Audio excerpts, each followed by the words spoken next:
Hey guys, welcome to my channel. My name is Catherine and today I'm coming to you with a book haul.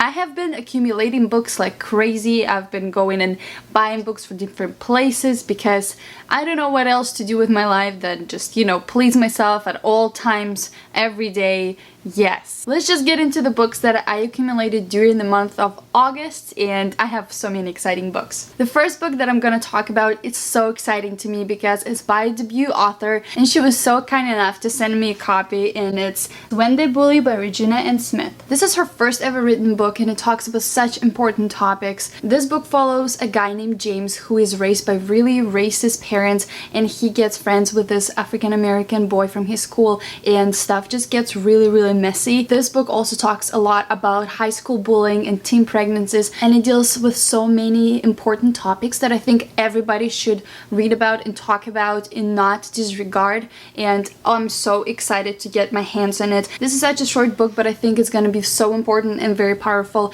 and if you guys would like to check it out, I'm gonna link down below where you can get the book and try it for yourself. Regina is such an amazing person, and let's just support her, okay? Alright. Now, of course, I couldn't pass up some books at the thrift store. I have such an amazing local thrift store that I go to all the time, and I got some nice ones. So I got Pirate Latitudes by Michael Crichton. I hope I said it right. I never read anything by him. I know he wrote a lot of things. He's really well known, and I don't really read pirate stories, but I love Pirates of the Caribbean. If you guys know me, I'm just obsessed. So this book is definitely really not up my alley, but I'm so eager to try something new and expand my reading horizons.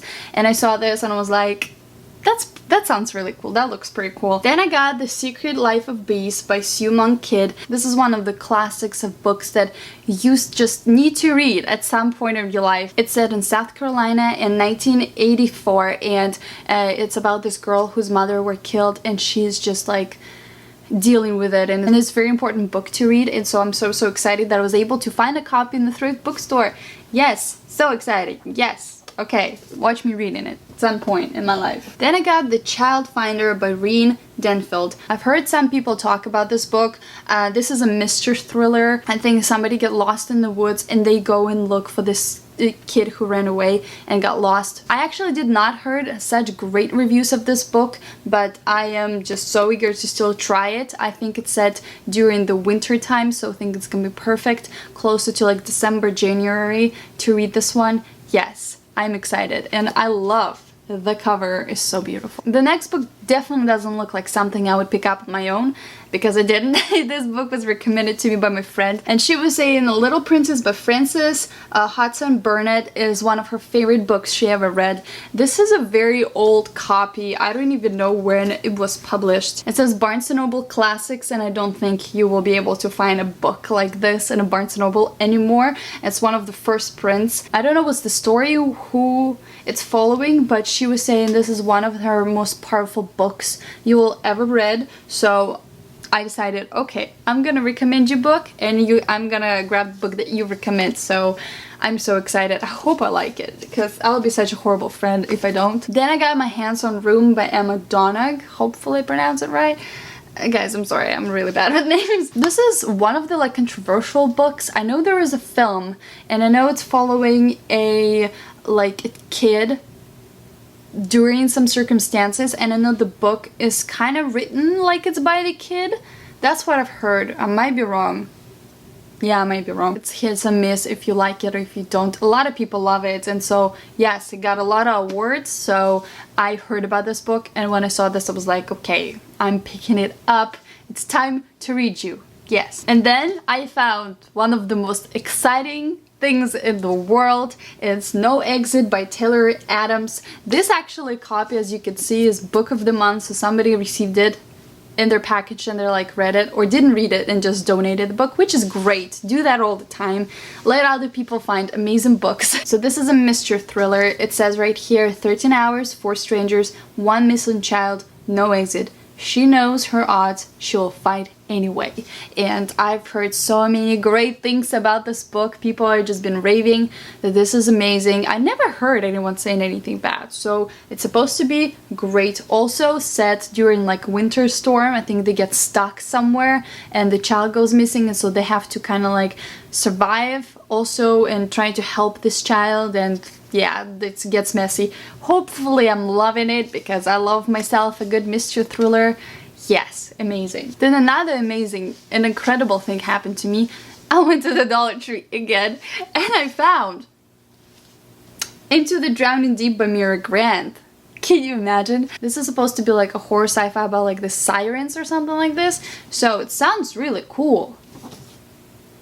I don't know more than that though. I read Feed by Mira Grant or Shannon Maguire, and I have Deadline by her, but I'm not there to read it yet, so I'm definitely familiar with her writing.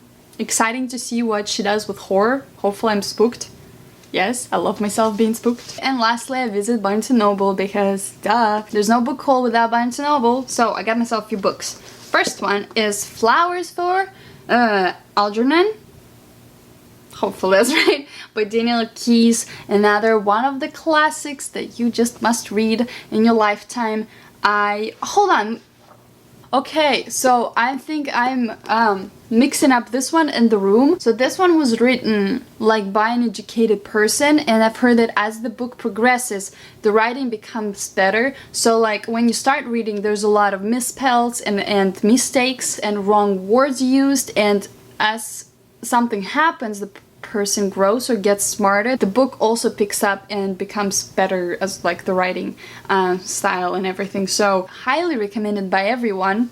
So I'm super excited to read this one. Then I finally got myself a new Agatha Christie book because I just can't miss Agatha Christie. I needed more. So I got a Murder at Vicarage, and this is a Miss Marple mystery. Never read anything of Miss Marple, so I am so excited to read something like this, and it looks absolutely stunning. I love myself a tombstone on the cover. Thank you very much, Agatha. Love you. Then I got I'm Not a Serial Killer by Dan Wells. I did not know this book existed. I did not know anything about this book, but I saw this on a shelf as I was randomly walking through the aisles, and I was like, oh my gosh, this looks amazing. So I think this book is written like in journal style, like he's just having a monologue with himself, and this guy is obsessed with serial killers, and like he's trying his best not to fall into a trap and become this way.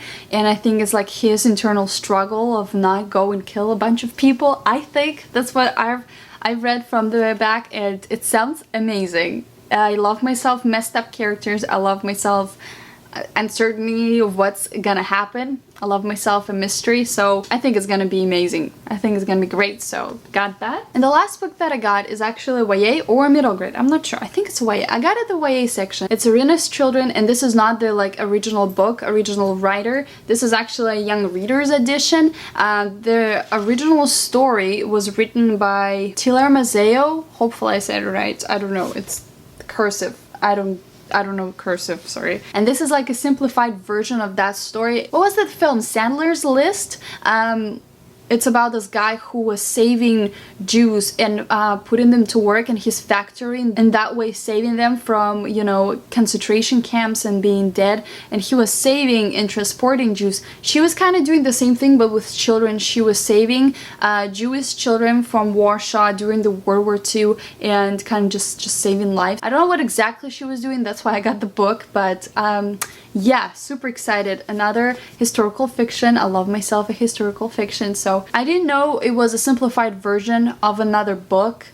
I wouldn't get it otherwise, but I thought this is the thing. There are also a lot of pictures of kids in the book that she saved, and there are her pictures and a lot of pictures to support the story, which I totally love and appreciate when the historical fictions do that, when it's based on something real. And that's it, you guys. That's my very small, humble book haul. Again, go check it out, this book, check it out the author, let's support her, she's amazing, and the link where you can get the book is down below. And thank you guys so much for watching. I'll see you next one.